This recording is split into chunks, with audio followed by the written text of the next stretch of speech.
lads and lovelies. Captain Edward von Arkham here, coming to you from on board the MHS Hysteria. Last night was Shanty night on my illustrious ship.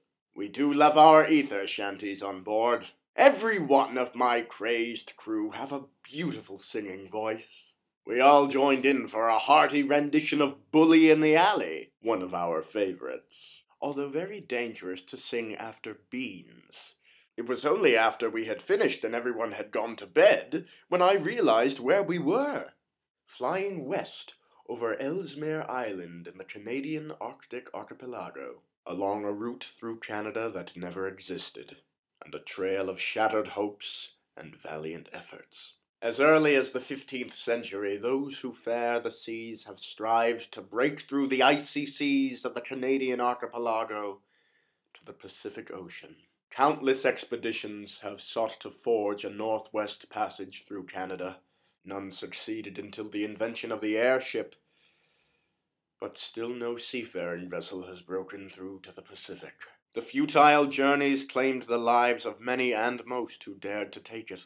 Every time I fly northwest over Canada, I am reminded of their valiant efforts. Futile as they may have been, those brave men paved a path for all those who came after them to push the limits of nature. A burly, bold-faced Canadian man named Stan Rogers wrote a shanty that gives testament to their struggle. It's one of my favorite shanties, and had I known where we were, I would have sung it last night. So to make up for it, I'd like to sing it now. Better late than never. First, some ambiance. Oh, hang on. There we are. Right. For just one time, I would take the Northwest Passage to find the hand of Franklin reaching for the Beaufort Sea, tracing one warm line through a land so wild and savage, and make a Northwest Passage to the sea. Westwards from the Davis Strait is there 'twas said to lie the sea route to the Orient, for which so many died, seeking gold and glory, leaving weathered, broken bones, and a long forgotten, lonely cairn of stone.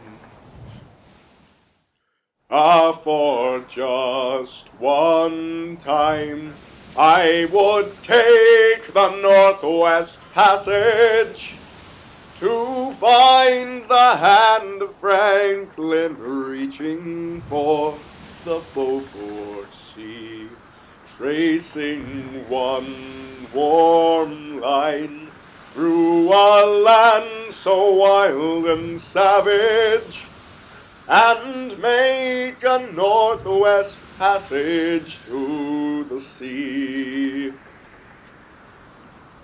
3 centuries thereafter, I take passage over land in the footsteps of brave Kelso, where his sea of flowers began, watching cities rise before me, then behind me sink again. This tardiest explorer, driving hard across the plain. For just one time, I would take the Northwest Passage to find the hand of Franklin reaching for the Beaufort Sea, tracing one warm line through a land so wild and savage, and make a northwest passage to the sea. And through the night behind the wheel, the mileage clicking west, I think upon Mackenzie, David Thompson, and the rest, who cracked the mountain ramparts and did show a path for me to race that roaring Fraser to the sea.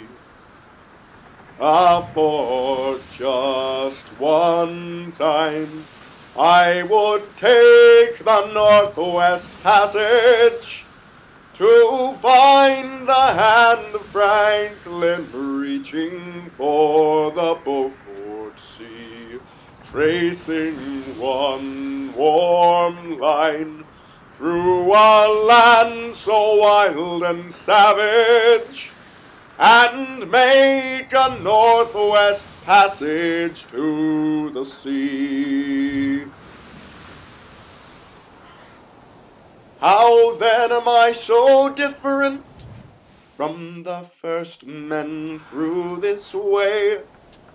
Like them I left a settled life, I threw it all away, to seek the Northwest Passage at the call of many men, to find there but the road back home again.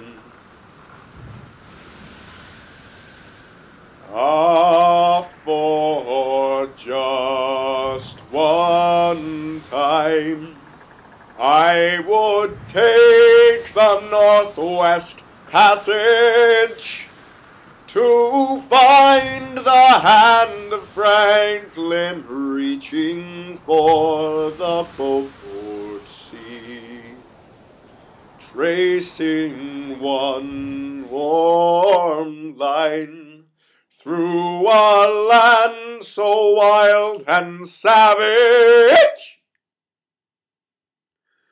and make a Northwest Passage to the sea.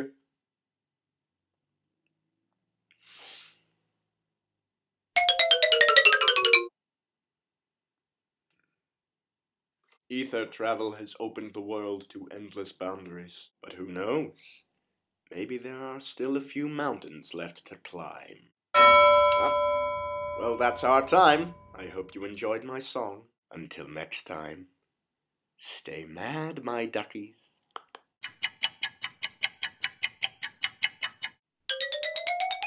No. No. No.